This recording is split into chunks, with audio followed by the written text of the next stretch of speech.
الرحمن الرحيم السلام عليكم ورحمة الله وبركاته. الحمد لله رب العالمين وبه نستعين على أمور الدنيا والدين والصلاة والسلام على أشرف الأنبياء والمرسلين وعلى آله وصحبه أجمعين أما بعد. Suaranya jelas ya? Jelas. Hadirin sidang jemaah yang dimuliakan Allah Subhanahu wa taala. Pagi yang cerah ini alhamdulillah kita coba mengulang kaji tentang fikih sujud sahwi. Pada pertemuan yang sebelumnya kita pernah membahas tentang 4 model makmum dalam sholat jamaah. Ada makmum modelnya mendahului, ada yang selalu terlambat, ada yang bersamaan, dan ada yang sesuai dengan sunnah yaitu mengikut. Gambaran mengikut adalah gerakan kita sebagai makmum menuju ke sebuah rukun itu setelah sempurna imam dalam rukun. Misalnya ketika imam ruku' Allahu Akbar, begitu imam sudah sempurna ruku', barulah kita bergerak menuju ke tempat ruku'. Ketika imam mengatakan sami Allahu liman hamidah, tegak lurus imam, baru kita beranjak berdiri. Itulah yang dinilai menjadi pengikut sebagai imam. Karena kalau mendahului ini bisa batal sholat. Begitu juga kalau terlambat terus, ketinggalan satu rukun, kalau masih satu rukun masih mending. Kalau sudah ketinggalan 2 rukun, 3 rukun, sampai ada yang 1 rakaat, ini juga bisa membatalkan sholat. Sedangkan jika bersamaan tidak sampai membatalkan sholat, namun dia hukumnya makruh. Ya, ini tentang jenis-jenis makmum dalam sholat berjamaah. Pembahasan sujud sahwi. Sahwi itu artinya lupa. Asal kata saha yashu. Sehingga kalau kita katakan secara makna bahasa sujud sahwi artinya sujud karena lupa. Kita manusia Allah ciptakan insanun, juga kata-kata nasia lupa. Manusia itu punya sifat lupa. Maka wajarlah jika ada kendala-kendala saat sholat atau di luar sholat kita menjadi lupa, itu sebagai bentuk manusia. Kalau tidak ada yang lupa-lupa, ini kita khawatir bukan lagi manusia. Itu kita khawatir. Kalau masih ada lupa, misal imam lupa tentang satu rukun atau sunnah ab'ad dalam mazhab Syafi'i atau wajib dalam sebagian mazhab seperti mazhab Hambali, itu ada tata cara yang dikenal dengan sujud sahwi. Kita mulai dengan pengertian secara fiqih. Wal muradu bihi as-sujudul matlubu fi akhir sholati jabaran linaqsin fiha au ziyadatin au syakkin. Sujud sahwi itu secara ilmu fikih artinya adalah sujud yang dituntut untuk dilakukan pada akhir sholat. Jadi sujudnya itu tempatnya di akhir sholat. Jabaron sebagai pengganti, linaqsin fiha karena ada yang kurang, au ziyadatin karena ada tambahan, au syakkin atau karena ada yang ragu-ragu. Dari sini para ulama fikih menyebutkan sebab terjadinya sujud sahwi itu ada 3. Kalau salah satunya terjadi, baik kita sebagai imam atau sebagai sholat sendirian, karena kalau makmum nanti itu hukum mengikut ke imam. Misalnya tadi di rakaat kedua kita lupa ini atau ragu apakah perlu sujud, itu nggak perlu, sudah ditanggung oleh imam, dan nanti akan insyaallah kita detilkan. Kecuali nanti makmum yang masbuk itu ada hukum tersendiri tentang sujud sahwinya. Nah, ini sujud sahwi bisa disebabkan satu dari tiga kemungkinan, karena menambah, atau karena ada yang kurang, atau karena ada ragu-ragu. Ketiga-tiganya ini pernah terjadi pada Nabi SAW dua, yaitu karena menambah dan karena kurang, dan satunya sebagai bentuk qauli, hadis fi'li, ucapan beliau. Kita mulai kasus yang pertama, yaitu sebab sujud sahwi karena menambah. Idza zada fi'lan min jinsi shalah ka'an yazida ruku'an aw sujudan aw qiyaman aw qu'udan walau qadra jilsatil istirahah. Yang dimaksud dengan menambah di sini adalah apabila seseorang menambah dari jenis solat. Jenis solat ditambah, seperti ruku ditambah, atau sujud, atau berdiri karena tidak sengaja. Kalau sengaja batal solat. Ini nambah karena tidak sengaja, dan yang ditambah itu adalah jenis solat. Kalau di luar solat yang ditambah itu batal. Misalnya di luar solat, di luar jenis solat, begitu dia takbir Allahu Akbar, diambil permen, dia makan minum itu di luar jenis solat, secara otomatis sengaja atau lupa itu batal solat. Yang dimaksud di sini menambah karena penambahan pada jenis daripada sholat, seperti rukuk tadi. Hal ini pernah terjadi pada Nabi SAW dalam hadis yang diriwayatkan oleh Al-Imam Al-Muslim dari sahabat bernama Ibnu Mas'ud radhiyallahu anhu. Ibnu Mas'ud mengatakan, "Shalla bina Rasulullah sallallahu alaihi wasallam khamsan." Telah solat bersama kami Rasulullah sallallahu alaihi wasallam 5 rakaat. 5. Kalau 5 rakaat itu salat apa itu? Salat witir. Ini salat wajib. Beliau lakukan salat wajib, berarti perkiraan yang 4 rakaat lah itu. Apakah zuhur, asar, atau isya? Sehingga Nabi SAW menambah menjadi 5. Jadi tambah satu lagi jadi 5. Begitu selesai assalamualaikum warahmatullah, beliau langsung menghadap ke jemaah. Langsung assalamualaikum warahmatullah, assalamualaikum warahmatullah, langsung menghadap. Itu menjadi kebiasaan Nabi SAW.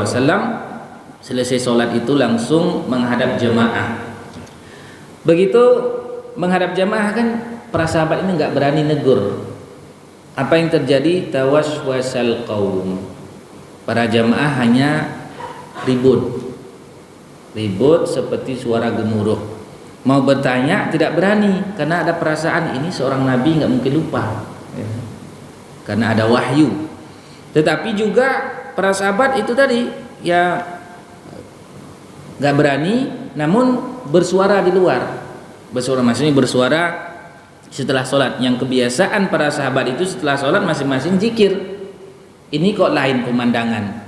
Begitu selesai sholat malah terjadi suara gemuruh. Nah, saat itu Nabi SAW ini juga sebagai pelajaran tentunya, karena ada sebahagian orang ketika keliru, misalkan keliru, taruhlah dalam sebuah kampung, kepala desanya kecilnya keliru, masyarakatnya nggak berani menyampaikan, tidak berani langsung menegur, tidak berani memberikan masukan, yang beraninya ngomong dari belakang. Ada nggak seperti itu masyarakat? Ada ya. Nah, itu sebenarnya nggak baik. Kalau ada yang keliru disampaikan dengan cara yang tentu, cara yang benar. Para sahabat saat itu tidak berani, hanya ngomong, tadi lebih ya, masing-masing cerita. Akhirnya suara gemuruh. Nabi SAW itu orangnya sangat cerdas. Kalau dalam bahasa sifat beliau itu namanya fatanah. Fatanah itu di antara maknanya diqqatus syu'ur, sangat perasa, sangat cepat tanggap. Begitu ada kondisi yang tidak seperti biasanya, yang biasanya santai tenang, setelah sholat ini terjadi gemuruh, beliau nggak tinggal diam, langsung beliau bertanya, ma sya'nukum, ada apa gerangan kalian? Nah, ini kalau kita sebagai pimpinan mesti memiliki kepekaan seperti itu. Ada perasaan peka terhadap kondisi. Jangan sampai sudah terjadi gonjang-gonjing dengan masyarakat kita santai saja. Akhirnya nanti masalah menjadi membesar. Nabi SAW langsung bertanya, ada apa gerangan? Ada apa gerangan ribut? Nabi SAW bertanya itu. Lalu barulah para sahabat berani berbicara. Ya Rasulullah, hal zida fi sholati syai'un? Apakah ada tambahan salat? Kata sahabat. Qala la, tidak ada. Masih biasa, yang 3-3, yang 4-4, yang 2-2. Tidak ada tambahan. Baru para sahabat mengatakan, fa innaka shallaita khamsan. Sesungguhnya engkau wahai Rasulullah itu telah sholat 5 rakaat. Nah, begitu selesai, para sahabat mengatakan engkau sholat 5 rakaat. Nabi kita nggak sombong Nabi kita. Ini Nabi ini jangan ajar-ajari. Enggak. Langsung menghadap ke kiblat dan sujud 2 kali. Sujud Allahu Akbar, kemudian duduk antara 2 sujud, kemudian sujud lagi, kemudian duduk dan salam. Itu yang dilakukan kalau kita terjadi penambahan. Jangan nanti jika Allah takdirkan imam kita menambah lalu dipukul imamnya. Enggak. Kita cukup mengatakan, Pak Imam, ini kan sudah di luar sholat, Pak Imam tadi lebih sholatnya 1 rakaat. Dan imamnya pun seperti yang dilakukan oleh Nabi SAW, tidak boleh dia bertahan dengan pendapatnya, kecuali kalau hanya 1 orang makmum yang menegur imam. Pak Imam tadi ada yang kurang, misalkan ada yang nambah tadi. Kalau hanya 1 orang, imam bertahan dulu. Kecuali kalau ada 1 lagi nambah, Pak Imam betul itu. Nah itu baru. Karena kalau 1 dengan 1 masih ada kemungkinan imam yang benar, makmum yang salah, atau imam yang salah, makmum yang benar. Itu sudah 2 orang, 3 orang, apalagi sudah lama satu masjid mengingatkan imam ada yang lebih tadi itu. Mana ada lebih? Misalnya, itu imamnya harus ikut seperti orang yang ramai telah ingatkan, karena kalau sudah lebih dari 3 orang yang mengingatkan, kemungkinan besar benarnya itu ada. Ini model pertama, sujud sahwi disebabkan karena menambah. Ketika tadi Nabi SAW sujud sahwi 2 kali, lalu beliau menghadap lagi kepada sahabat mengatakan, innama ana basyarun mislukum. Sesungguhnya aku ini adalah manusia seperti kalian, ansa kama tansaun. Saya bisa lupa sebagaimana juga kalian bisa lupa. Fa idza nasiya ahadukum falyasjud sajdatain. Apabila salah seorang dari kalian lupa, maka sujudlah 2 kali sujud. Nah ini beberapa waktu lalu terjadi di Masjid Taqwa Longraya. Itu imamnya sudah tepat, sujud sahwinya sudah, tetapi sujudnya hanya 1 kali. Padahal sesuai dengan bimbingan Nabi SAW, sujudnya itu adalah sujud 2 kali. Sujud pertama, kemudian duduk antara 2 sujud, kemudian sujud lagi, lalu duduk untuk tahiyat. Ada yang tahiyat nanti tambahan, ada yang tidak perlu lagi tahiyat, langsung salam. Nah ini yang pertama, sebab sujud sahwi karena menambah. Yang kedua, sebab sujud sahwi karena kurang. Ini juga pernah terjadi pada diri Nabi SAW dalam hadis yang diriwayatkan oleh Imam Muslim juga dari sahabat. Tunggu, sebelumnya ini sampai jam berapa kita? Sampai bosan? Gini caranya, kalau sudah kita dengar suara bunyi sendok dengan gelas atau piring, kita berhenti. Selesai atau enggak selesai kitab ini. Kalau belum bunyi-bunyi, kita lanjut. Boleh ya? Nah, yakin boleh? Iya. Tapi jangan dikode orang sana nanti bunyikan gitu. Nah, ini yang kedua. Sebab sujud sahwi karena kurang. Dalam hadis yang diriwayatkan oleh Imam Muslim dari sahabat bernama Imran bin Husain, beliau mengatakan, sallama Rasulullah sallallahu alaihi wasallam fi salasi raka'atin minal asri. Ini salat asar. Salat asar berapa rakaat? 4. Ternyata pada rakaat ketiga Nabi sallallahu alaihi wasallam langsung salam.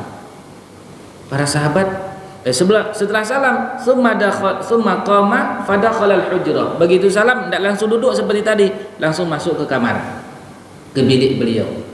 Bilik beliau memang samping masjid Nabawi, rumah Aisyah radhiyallahu anha. dan juga istri beliau yang lain. Begitu masuk ke masjid, kan ini juga bingung orang. Di sini ada satu orang sahabat yang dikenal dengan Basyitul Yadain, agak sedikit tangannya kurang sempurna, nggak normal seperti tangan kita ini. Beliau tangannya kurang normal. Lalu sahabat ini langsung menemui Rasulullah ke bilik beliau, lalu mengatakan, aku siratis sholah amnasita. Wahai Rasulullah, apakah sholat asar sudah dipendekkan jadi 3 atau lupa? Nabi SAW menjawab, la qasra wa la ansa. Tidak dipendekkan dan saya tidak lupa. Diulangi lagi oleh sahabat ini, apakah sholat sudah dipendekkan sholat asarnya atau engkau lupa? Nabi SAW tetap dengan komitmen tidak dipendekkan dan tidak lupa. Kalau begitu imamnya kita mau bilang apa? Inilah kasus tadi. Ketika seorang laki-laki ini datang, Nabi SAW belum menerima kabarnya. Begitu datang sahabat yang lain mengatakan, ya Rasulullah, sholat kita kurang 1 rakaat. Saat itu langsung Nabi SAW masuk lagi ke masjid dan tambah 2 rakaat, 1 rakaat yang tadi. Nggak diulang dari rakaat pertama karena waktunya masih sedikit antara selesai salam dengan diingatnya yang kurang, maka cukup ditambah yang kurang itu saja, nggak perlu lagi diulang dari awal. Kecuali kalau waktunya atau jedanya sudah sangat jauh.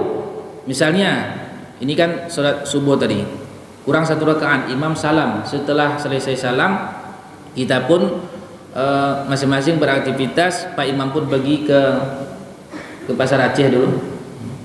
Sampai di sana baru ditelepon, Pak Imam tadi kurang sholatnya. Itu harus diulang dari awal. Tidak lagi dilanjutkan, tetapi harus diulang dari awal karena waktunya jedanya itu sudah lama. Kalau waktunya masih sedikit, apalagi masih dalam masjid, kemudian ada percakapan sepertinya terjadi pada sahabat, itu cukup ditambah yang kurang tadi. Kalau kurangnya 1 rakaat, maka ditambah yang 1 rakaat. Kemudian nanti dilakukan sujud sahwi. Nah, sujud karena lupa. Ini sebab pertama. Sebab kedua. Sekarang sebab ketiga. Sebab sujud sahwi yang ketiga adalah wajibu sujudus sahwi idza syakka fi adadir rakaati falam yadri kam shalla. Sujud sahwi itu dianjurkan apabila terjadi ragu-ragu tentang bilangan rakaat sudah berapa sholatnya.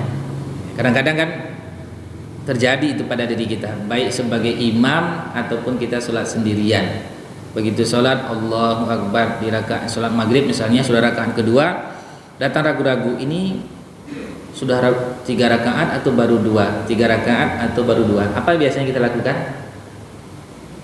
Kalau ibu-ibu terjadi sholat zuhur, asar misalkan, lagu ini 3 atau 4, apa yang kita lakukan? Ya, ada 2 dari kemungkinannya. Kemungkinan pertama, dalam keraguan-raguan itu ada kesimpulan. Misalnya sholat zuhur tadi kita ragu antara sudah 4 rakaat atau 3, 4, 3. Kemudian kita ingat-ingat, oh tadi rakaat pertama saya baca Fatihah dengan surat Al-Asri, rakaat kedua Fatihah dengan surat Kulhu, berarti ini ketiga. Itu namanya ada kesimpulan. Sudah ada kesimpulan, maka langsung ambil kesimpulan itu, tambah yang kurang, nanti dilakukan sujud sahwi. Nah, kemungkinan kedua, dalam ragu-ragu itu tidak ada kesimpulan, ini 4-3, nggak ada kesimpulan sama sekali, nggak terbayang. 3-4, tidak ada kesimpulan. Maka saat itu bagi kita memilih bilangan yang terkecil. Kalau 4 dan 3 bilangannya terkecil 3. Kemudian ditambah 1 rakaat lagi yang kurang, lalu dilakukan sujud sahwi. Alhamdulillah, 3 ini 2 pernah terjadi pada diri Nabi SAW. Yang ketiga ini dalam bentuk hadis qauli, ucapan beliau dalam hadis yang diriwayatkan oleh Al-Imam Muslim juga, Rasul sallallahu alaihi wasallam bersabda, "Idza syakka ahadukum fi salatihi falam yadri kam shalla salasan am arba'an." Apabila seseorang di antara kalian ragu dalam salatnya lalu dia tidak tahu apakah sudah melakukan 3 atau 4, falyatrahi syak, maka campakkanlah yang ragu, wal yabni ala mastaiqan, maka bangunlah di atas yang diyakini. Kalau diyakini tadi sudah ada kesimpulan 3 misalkan, maka ambil terus keyakinan tersebut lalu tambah satu lagi. Kalau seandainya tidak ada keputusan tadi, maka yang dianggap yakin itu bilangan yang terkecil. Antara 4 dan 3, bilangan yang terkecil adalah 3, itu dianggap yakin. Tsumma yasjud sajdatain, kemudian sujud 2 kali sujud.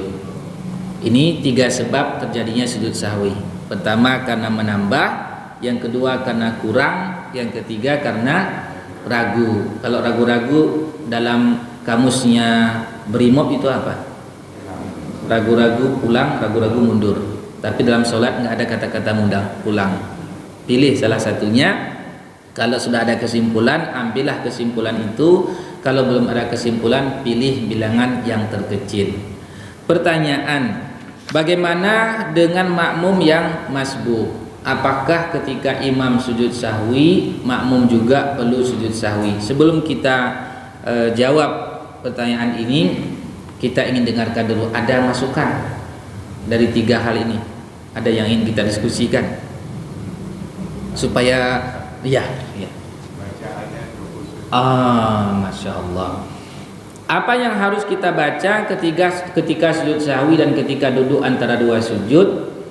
Ada ulama yang menyebutkan doa subhana man la yanamu wa la yashu. Maha suci Allah yang tidak tidur dan tidak lupa, itu artinya. Subhana, maha suci, man yaitu Allah, la yanamu tidak tidur, wala yashu tidak lupa. Namun kalau secara makna hadis ini benar secara maknanya. Allah tidak tidur, Allah tidak lupa, sesuai dengan surat ayat kursi. La ta'khudhuhu sinatun wala naum. Allah itu tidak ngantuk. Allah itu tidak ngantuk, tidak tidur. Nah, itu secara makna doa itu benar, tapi secara sanad hadisnya tidak kuat. Nah, sehingga kembali kepada doa sujud seperti biasa. Subhana rabbiyal a'la kita baca 3 kali. Begitu juga duduk antara 2 sujud kita baca doa Rabbighfirli, paling kurang Rabbighfirli, Rabbighfirli, Rabbighfirli. Dan doa panjang yang doa duduk antara 2 sujud yang panjang juga boleh kita baca. Itu doanya. Nah, kemudian kapan kita sujud sahwi itu? Apakah sebelum salam atau setelah salam? Di sini ada 2 kasus yang dilakukan oleh Nabi sallallahu alaihi wasallam. Nabi kita pernah sujud sahwi sebelum salam, juga sujud sahwi setelah salam. Sehingga ada ulama yang mengambil pendapat sujud sahwi itu dilakukan sebelum salam semua, baik karena sebabnya menambah atau karena kurang atau karena ragu. Semuanya itu sebelum salam. Ada juga ulama mengatakan sujud sahwi itu semuanya setelah salam, baik karena menambah atau karena kurang atau karena ragu. Semua sujud sahwi itu setelah salam. Ada ulama yang coba mengambil jalan tengah, yaitu jika sebab sujud sahwinya karena menambah, maka sujud sahwi dilakukan setelah salam. Kalau sujud sahwi itu sebabnya karena kurang atau ragu-ragu, maka sujud sahwinya dilakukan sebelum salam. Kita ulang. Ada 3 pandangan ulama tentang tempat sujud sahwi. Yang pertama, semua sebab sujud sahwi itu dilakukan sujudnya setelah salam. Nih semuanya, baik karena menambah atau karena kurang atau karena ragu, dilakukan setelah salam. Assalamualaikum warahmatullah, assalamualaikum warahmatullah, langsung sujud sahwi. Allahu akbar, Allahu akbar, Allahu akbar, duduk, Allahu akbar, assalamualaikum warahmatullah, assalamualaikum warahmatullah, 2 kali berarti salamnya. Nah, sedangkan pendapat kedua mengatakan semua sujud sahwi itu dilakukan sebelum salam, baik karena menambah atau karena kurang atau karena ragu. Semuanya dilakukan sebelum salam. Sedangkan pendapat yang ketiga ini ambil jalan tengah, dirinci. Kalau yang menjadi sebab itu penambahan, maka sujudnya dilakukan setelah salam. Kalau sebabnya itu karena kurang atau karena ragu-ragu, maka sujud sahwinya dilakukan sebelum salam. Lalu Al-Imam Az-Zuhri, beliau mengatakan di bahagian akhir, kata beliau, kana akhirul amroini as-sujudu qabla salam. Al-Imam Az-Zuhri menyimpulkan bahwa di akhir-akhir, maksudnya di akhir-akhir kehidupan Nabi SAW, itu sujud sahwi dilakukan sebelum salam. Beliau akhirnya menyimpulkan di akhir-akhir zaman, beliau menyimpulkan bahwa sujud itu disepakati sebelum salam. Namun kalau ada pun nanti yang setelah salam itu pernah dilakukan oleh Nabi SAW, yang sebelum salam juga pernah dilakukan oleh Nabi SAW. Ada pertanyaan berikutnya, apakah perlu tahayat lagi? Misalnya karena menambah, seperti yang dilakukan oleh Nabi SAW tadi, setelah menambah 5 rakaat lalu diingatkan, lalu beliau langsung sujud sahwi, Allahu Akbar. Perlu nggak tahayat lagi? Sebahagian ulama fikih mengatakan perlu tahayat lagi, berdasarkan kumpulan hadis-hadis ini. Kalau berdiri sendiri hadisnya lemah, tetapi karena dia bergabung, disebutkan oleh Al-Imam Ibnu Hajar Al-Asqalani rahimahullah, karena banyaknya jalur hadisnya, dari lemah-lemah ini berkumpul menjadi tingkatannya hasan, sehingga boleh diamalkan. Nah, di sini ulama fikih mengatakan berdasarkan kumpulan-kumpulan hadis ini juga dianjurkan untuk tasyahud lagi sebelum salam. Tasyahud. Nah, ini khususnya kalau kita sujud sahwinya setelah salam. Kalau sebelum salam sujud sahwinya kan lebih gampang. Begitu sujud Allahu Akbar, kemudian duduk antara dua sujud Allahu Akbar, sujud lagi Allahu Akbar, kemudian duduk tahiyat. Perlu tahiyat lagi atau tidak? Sebahagian ulama mengatakan perlu tahiyat lagi, sebahagian mengatakan langsung salam. Assalamualaikum warahmatullahi. Assalamualaikum warahmatullahi. Ada lagi pertanyaan? Ibu. Nah.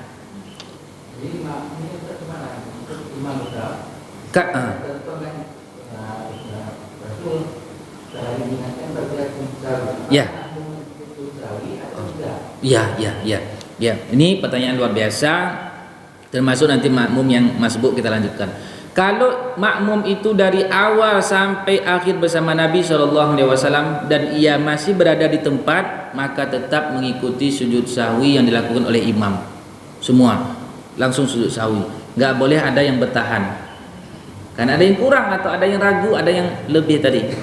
Ikut terus sujud sahwi. Nah, kaitan dengan imam yang makmum yang masbuk, di sini ada kondisi. Ada 2 kondisi. Pertama, jika makmum yang masbuk itu jika sebab terjadinya sujud sahwi itu makmum yang masbuk belum masuk. Misalnya begini, makmum ini masuk pada rakaat kedua, sementara sebab terjadinya sujud sahwi terjadi pada rakaat pertama. Berarti makmum kan belum masuk ini. Makmumnya belum masuk. Nah, di sini ada 2 kemungkinan lagi. Ada kemungkinan ya. Bagusnya memang ada tulisan. Kemungkinan pertama, jika imamnya sujud sahwi sebelum salam, maka makmum itu wajib ikut. Nggak boleh dia naik. Nggak boleh dia naik langsung tambah yang kurang, nggak. Dia wajib ikut. Kalau terjadi sujud sahwi itu sebelum salam dan makmumnya tadi belum masuk, penyebab sujud sahwi itu makmumnya belum masuk. Atau saya ulang. Kita ulang dari sebab sujud sahwinya imam, makmumnya belum menjadi makmum yang masbuk. Contohnya sholat maghrib, makmum masuk rakaat kedua, sedangkan penyebab terjadi sujud sahwi di rakaat pertama. Berarti kan belum masuk ini. Nah, jika imamnya sujud sahwi sebelum salam, maka makmum harus ikut sujud. Nanti setelah selesai sujud imam dan salam, baru dia tambah yang kurang tadi. Di akhir sholat nanti makmum itu nggak perlu lagi sujud sahwi, karena dia tidak masuk menjadi makmum ketika imam terjadi kesilapan. Nah, itu. Namun jika imamnya sujud sahwi setelah salam, makmum yang masbuk ini langsung naik ke atas, langsung naik, dia nggak perlu tunggu, karena imam sudah selesai sholat. Dia tambah rakaat yang kurang, dan di akhir sholat nanti dia nggak perlu sujud sahwi, karena sebab terjadinya sujud sahwi dia belum menjadi makmum. Ini yang pertama. Yang kedua, jika sebab sujud sahwi itu terjadi pada saat makmum yang masbuk sudah ada. Misalnya terjadi sujud sahwi itu pada rakaat kedua, makmumnya sudah masuk rakaat kedua. Jika imamnya sujud sahwi sebelum salam, maka makmum ini tetap wajib ikut. Setelah salam dia nanti kemudian naik tambah yang kurang, di akhir sholatnya harus diulang lagi sujud sahwi dia. Kenapa? Karena sujud sahwi itu artinya di sujud yang dilakukan di akhir sholat, sementara tadi dia belum akhir, hanya sebagai bentuk pengikutan saja kepada imam. Maka di akhir sholat nanti dia harus ulangi sujud sahwinya sendiri. Nah, kalau seandainya imamnya sujud sahwi setelah salam, maka dia langsung bangkit naik ke atas. Nanti setelah tambah rakaat di akhir sholatnya, dia tetap sujud sahwi. Nah, bisa nih kita ingat ini. Saya, kalau tidak bisa diingat, nanti telepon saya. Nah, ada lagi? Ya, silakan. Waalaikumsalam warahmatullahi wabarakatuh. Oke. Oke.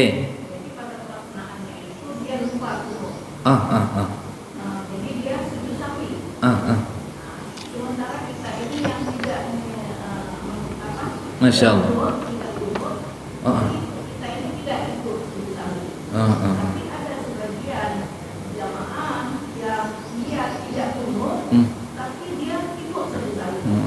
Itu patuh namanya itu.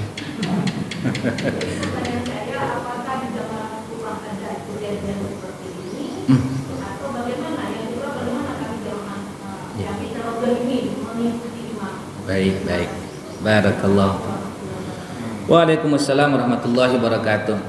Para ulama fikih yang berkaitan dengan kunut subuh itu terjadi perbedaan pandangan apakah dia termasuk sunnah, dan sunnahnya pun kalau dalam mazhab Syafi'i namanya sunnah ab'ad.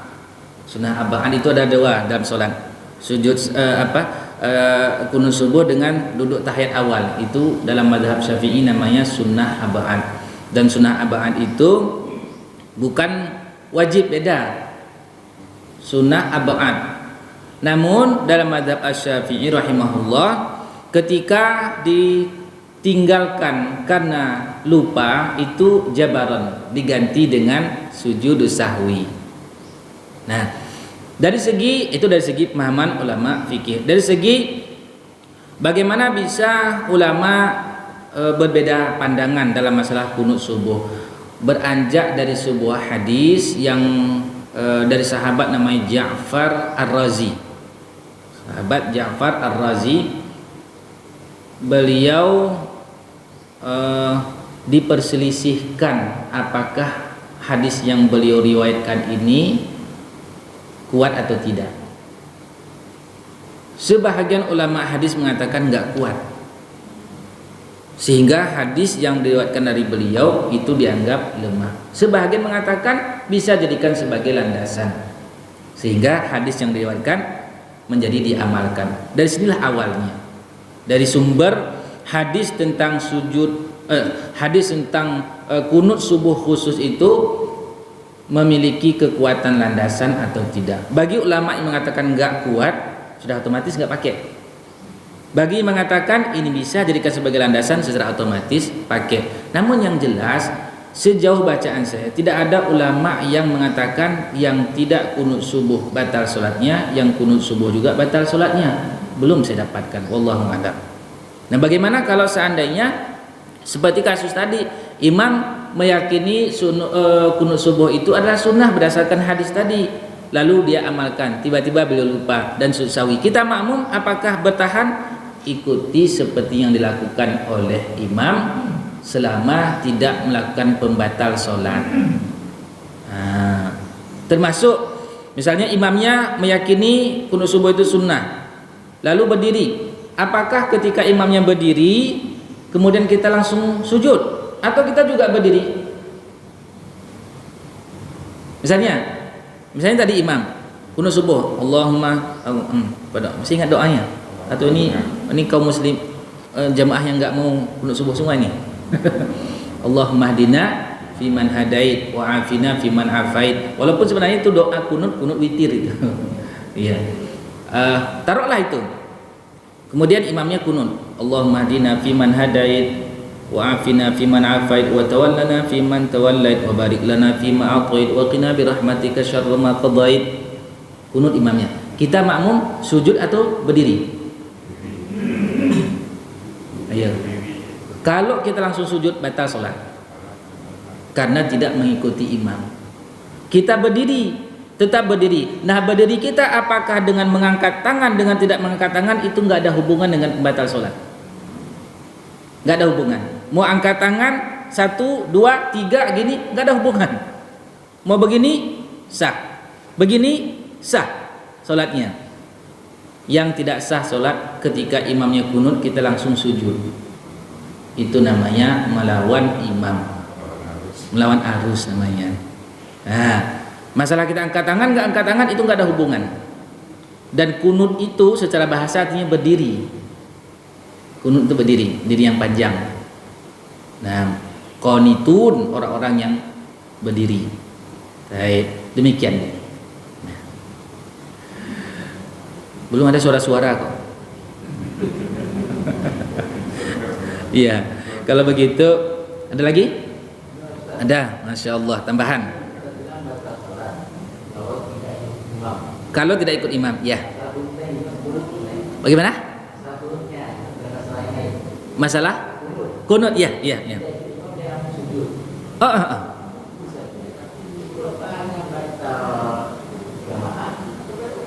Total batal sholat, bukan jamaahnya batal, karena sudah mendahului imam. Batal sholatnya. Nah, Ibnu Umar radhiyallahu anhuma dan Ibnu Mas'ud radhiyallahu anhu ketika melihat ada seorang makmum mendahului imam dengan sengaja, beliau panggil, la shallaita wahdaka wala bil imami iktadaita. Kamu tidak sholat sendiri dan tidak sholat berjamaah. Kalau beda halnya kalau seandainya makmum itu memisahkan diri. Kalau memisahkan diri berarti sholat sendiri, nggak lagi jamaah. Iya, betul. Sholat sendiri dianggap nggak lagi jamaah. Misalnya begini, imam ketika sujud nampak di kakinya najis. Kita makmum di belakang imam yang tahu, yang lain nggak tahu. Apa yang kita lakukan? Kalau kita bilang subhanallah, nggak tahu dia salahnya apa. Atau kita bilang, mam, ada najis di kaki, batal sholat. Maka bagi kita yang tahu itu wajib memisahkan diri. Nggak usah bilang-bilang, yang lain nggak tahu sah sholatnya. Imam pun nggak tahu sah sholatnya. Nggak usah bilang-bilang, yang tahunya nggak sah. Nyan ban. Jadi jangan nanti coba-coba, mam, ada najis. Jangan, batal sholat kita. Kita yang tahu cukup langsung niat memisahkan diri dari jamaah, sholat sendiri, walaupun masih tempat di situ. Nah, termasuk juga mana tahu nanti Pak Imam Allah takdirkan selesai sholat subuh baru teringat ternyata belum mandi wajib. Nah, ini bisa jadi kejadian nih Pak Imam. Atau ada rencana Pak Imam. Nah, begitu kejadian selesai sholat, assalamualaikum warahmatullahi wabarakatuh. Ya Allah, tadi belum mandi wajib. Tidak perlu diumumkan ke jamaah, nggak perlu. Wahai kaum muslimin muslimah jamaah subuh pagi ini kita ulang solat. Saya belum solat wajib. Saya belum mandi wajib. Enggak perlu.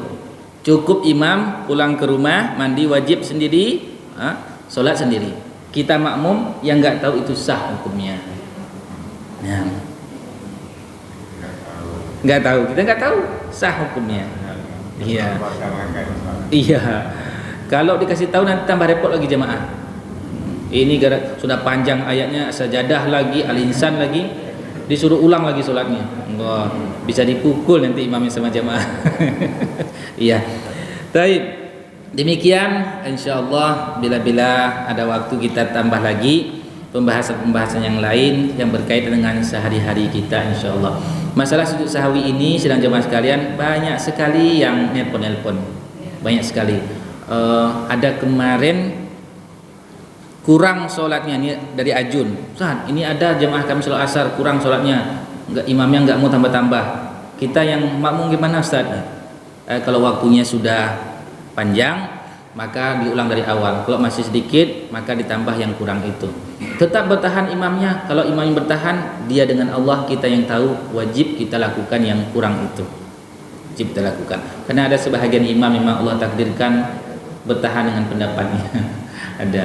Nah, Rasulullah SAW manusia yang paling sempurna di muka bumi ini, mendapat bimbingan wahyu dari Allah. Namun ketika beliau keliru diingatkan, tidak sombong untuk menerima kebenaran. Barakallahu fikum jami'an. Subhanakallahumma wa bihamdika asyhadu an la ilaha illa anta astaghfiruka wa atubu ilaik. Wassalamualaikum warahmatullahi wabarakatuh.